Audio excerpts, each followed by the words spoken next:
The Crusades were a series of religious wars initiated, supported, and sometimes directed by the Christian Latin Church in the medieval period. The best known of these military expeditions are those to the Holy Land in the period between 1095 and 1291, with the intention of reconquering Jerusalem and its surrounding area from Muslim rule. Across all social strata in Western Europe, there was an enthusiastic response and a variety of motivations, including religious salvation, satisfying feudal obligations, opportunities for renown, and papal indulgences. In 1095, Pope Urban II proclaimed the first expedition, encouraging military support for Byzantine Emperor Alexios I Komnenos, and calling for an armed pilgrimage to Jerusalem. While marching to Jerusalem during the First Crusade, envoys from the Fatimid state that ruled Egypt arrived at a crusaders' camp which surrounded the city of Antioch, in what is today southern Turkey. They presented to the crusading commanders a proposal for cooperation against the Seljuk dynasty that ruled Jerusalem at the time, to divide booty and territory between the parties. According to historical records, the Crusaders resembled the Fatimids as mercenaries in the service of Byzantium, but the force that stood before the Fatimids was motivated by the power of faith, determined to realize the messianic vision in whose name they began a long, bloody march from Europe to the Middle East. Some 1,000 years later, the tables have turned. The West is suffering from an acute perception gap regarding the Middle East, where key players operate motivated by ideological, mostly religious fervor, in contrast to those in the West who adhere to realpolitik theories that are based on a belief in the ability to evolve and solve through material means. The U.S. and its coalition of the willing have personally experienced bitter experiences in this regard, primarily the wars in Iraq and Afghanistan. These began with a pretense of optimism and ended in retreats, thus reflecting a failure in trying to engineer consciousness and bend ideologies via economic means. The 36-year confrontation between Israel and Hamas, culminating in this current war, bears a similar test case for Western difficulty in comprehending foreign cultures, such as the projection of one's own logic onto the other, in particular the belief that there is a universal human longing for a good life. Analyzing new challenges according to paradigms based on the past. Differentiating between a society where ideologies have less weight, Israel, and a society where they are still powerful, Gaza, and an inability to decipher a society whose perceptions of time, life, and seeing the other in its proximity are different. These difficulties began even before the founding of Hamas in 1987. Decades earlier, the Muslim Brotherhood movement, which focused on social and religious activity, operated in Gaza, forming an organizational womb that gave birth to Hamas. Contrary to the common myth, Israel did not establish Hamas as a counterweight to the Palestine Liberation Organization, the main enemy from the Israeli point of view at the time. However, in Israel's eyes, the assumption prevailed that the Muslim Brotherhood movement was less dangerous than other Palestinian factions, since it focused on faith and social action, and therefore it was allowed to operate more freely. The Muslim Brotherhood was founded in Egypt in 1928, but remained a fringe group in politics across the Arab world. After Israel's resounding victory in the 1967 Six-Day War, Islamic fundamentalism started to replace the popularity of secular Arab nationalism. Creating Hamas as an entity distinct from the Muslim Brotherhood was a matter of practicality. The Muslim Brotherhood refused to engage in violence against Israel, but without participating in the First Intifada, the Islamists tied to it feared they would lose support to their rivals, Palestinian Islamic Jihad and the Palestine Liberation Organization. They also hoped that by keeping its militant activities separate, Israel would not interfere with its social-religious work. It wasn't until the mid-1980s that the warning lights began to flicker, after a pattern of involvement in terrorism from Gaza religious leaders and heads of charitable organizations. Even then, the questions raised in Israel regarding Hamas illustrated deep fundamental cultural gaps. Is it a terrorist organization, a political party, or a social movement? Actually, all of them together. Is Hamas more Palestinian or more Islamic? Both to the same extent. And what is the difference between political Hamas and military Hamas? Nothing. It's just manipulative mental gymnastics that the organization consciously created for the purpose of deception. Israel's perceptive deficiencies have worsened since Hamas came to power in Gaza in 2006, which was seen by many in Israel as a step in the organization's evolution that would require it to soften ideologically and practically. Israel presumed that radical elements which rise to power are exposed to new constraints and thus moderate themselves. However, as history shows, such elements sometimes behave in the opposite way. Rising to power allows them to accumulate more resources to realize their ideological vision, as proved by Hitler, Khomeini, and ISIS. The last 2.5 years have widened the gap in Israeli perception of Hamas, namely that it was striving to improve the fabric of life in Gaza, especially through the promotion of civil projects, the infusion of capital, and more permits for Gaza's people to work in Israel. All this was based on the Israeli assumption that these initiatives would surely create public pressure on Hamas in the event of deterioration, thus preventing escalation with Israel. Although it was clear that Hamas was an enemy preparing for a future war with Israel, there was no real debate about its capabilities. Israel defined the organization as deterred, and possibilities for it to attack were usually regarded as limited military action.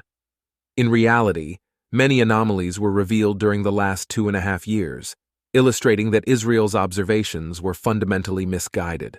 For instance, Hamas promoted terrorism and incitement from Gaza towards Judea and Samaria, also known as the West Bank, and East Jerusalem. Hamas allowed Palestinian Islamic Jihad, which Hamas reportedly funds, to conduct rounds of violence against Israel from the Gaza Strip. And Hamas took advantage of workers and goods crossing into Israel for the purpose of advancing its military goals, including intelligence gathering and better learning the IDF's means of warfare. Ultimately, at the very time that Hamas was supposedly focused on improving the situation for locals in Gaza, it rendered the most painful attack ever launched by Palestinians on Israel, the October 7th massacre, the most extreme and tragic expression of Israel's failure to properly diagnose Hamas. Unfortunately, the remnants of these difficulties continue to exist today, nearly 3 months into the Israel-Hamas war, embodied by the discourse regarding Hamas's motives and objectives on October 7th. Many hypotheses are indulged by politicians and pundits, for example that the organization wanted to damage normalization between Israel and Saudi Arabia. This reflects a lack of understanding of Hamas, such that jihad in and of itself is its essence, and its purpose is to undermine Israel on the way to its destruction. When a sharp contradiction between perception and reality was revealed after October 7th, many in Israel claimed that Yahya Sinwar, the leader of Hamas in the Gaza Strip and the architect of the current war, had become a messiah and lost touch with reality.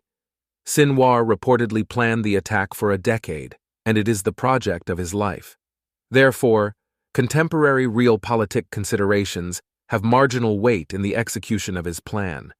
He is indeed messianic, meaning he lives with a mindset of the end of days, but the claim that he is disconnected from reality is inherently wrong. Instead of dissecting his unique value system, which reflects a different rationale than that of the average Israeli, many in Israel, and, by extension in the West, tend to throw their logic at him, which is like playing chess against yourself. The difficulty of deciphering Hamas reflects deep problems in the West that fewer and fewer of its members, including those in government, media, security, military, and intelligence agencies, understand the languages and cultures of the Middle East. One Muslim put it in more crude terms for us non-Muslims to understand.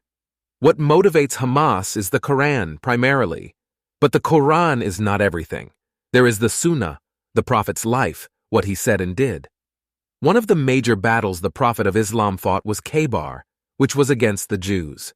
So the Quran said it, and the Prophet did it. In other words, there is no way to twist history or reinterpret it. You just cannot say that the Jews of Khaybar were not the Jews of today.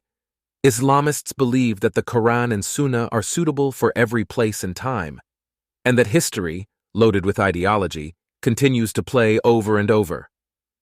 If the IDF collapses, added the Muslim man, the Holocaust will be like a picnic. Islamists will kill every man, rape every woman, enslave every kid, and destroy every building. Ismail Haniyeh, the current chairman of Hamas's political bureau, gave a speech on October 7th, making it pretty clear what Hamas and its allies are seeking. He did not talk about a two-state solution, the 1967 border lines, or East Jerusalem. He started with, "In the name of God, the most gracious, the most merciful." He quoted the Quran 7 times, and he said the Jews must leave Palestine. There is no place or safety for you.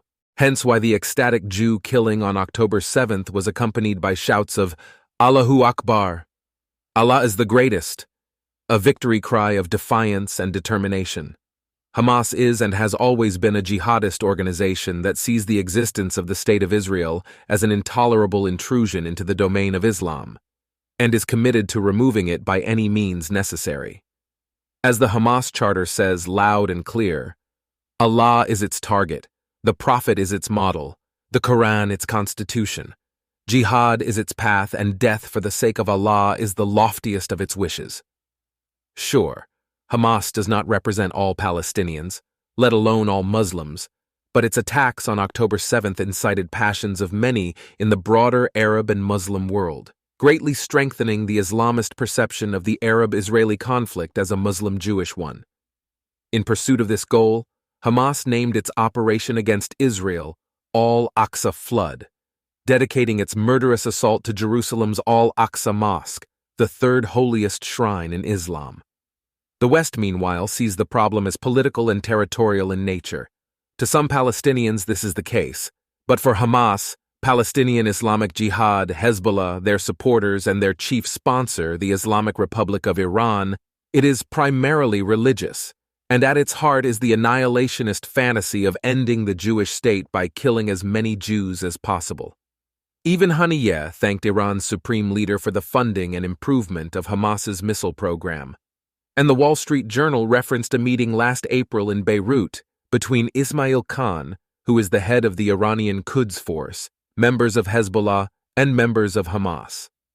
They overlap philosophically, spiritually, and operationally, and there is vast circumstantial evidence that leads us to believe the Iranians were instrumental in Hamas's attack, just like they have been in the Houthis' recent threats to shipping vessels in the Red Sea. The goal is not a two-state solution, but the final solution, wrote Indiana University professor Alvin Rosenfeld. October 7th was an extravagant rehearsal of a larger genocidal drama. Still, politicians, diplomats, and commentators are already looking beyond the fighting for solutions to the Arab-Israeli conflict, demonstrating that many people in the West have a secular conviction in which all humanity's problems are solvable. They typically look at the Arab-Israeli dispute only as a clash of national, political, and territorial claims, in other words, problems that can be solved. But the absolutist tenets of fundamentalist Islam cannot be compromised with, and there is no easy solution to an eliminationist ideology inspired by religion. Nothing is gained by pretending these tenets don't exist or are only harbored by an inconsequential few. We make mistakes all the time when we don't take folks in the Middle East, the radical set, at face value, said Royal Mark Gerecht, a former Iranian targets officer in the CIA. It's a serious error on our part, which we repeat over and over and over again. The West also makes a major mistake by viewing the sentiments of the rulers in the Persian Gulf, such as the United Arab Emirates, and elsewhere in the Arab world, as being the sentiments of the citizenry below them. In this sense, the Iranians might actually have a better grasp on the sentiments throughout the region. And it's probably true that most Arabs refuse to accept the idea of Israel, a Jewish state, in their neck of the woods. This is a taste of the future for Israel, said Gerecht. Occasionally the Iranians let loose their grand strategy here, and part of that is that they want to see Israel die. The new age is, I think, going to test the Israelis like they've never been tested before.